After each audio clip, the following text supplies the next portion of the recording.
Magari makubwa ya mizigo yamekuwa kero kubwa kwenye barabara za jiji la Dar es Salaam. Barabara nyingi za jiji hilo zimegeuza maegesho ya magari makubwa na kusababisha kero kubwa kwa watumiaji wa barabara hizo. Katika hali ya kushangaza, magari hayo yamekuwa yakileta taharuki kubwa barabarani na kufanya uharibifu mkubwa wa barabara hizo.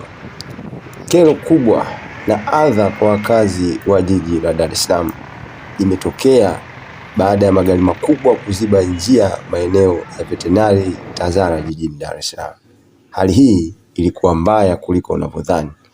Magari makubwa haswa yale yanayokwenda kwenye bandari kavu, maeneo ya Mchicha, yamekuwa kero kubwa kwa wakazi wa jiji hilo.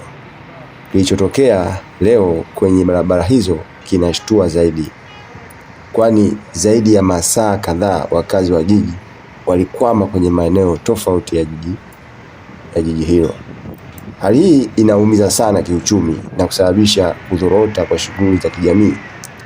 Magari makubwa mara kadhaa yamekuwa kero na kuziba njia, hali ambayo imekuwa kero kubwa kwa wakazi wa jiji la Dar es Salaam. Baadhi ya wananchi wameiambia Tanzania Mpya Online TV, magari makubwa yanasababisha uharibifu wa barabara kwa kuwa yanapita katika barabara ambazo hazikujengwa kwa kiwango cha kupita gari zenye uzito mkubwa.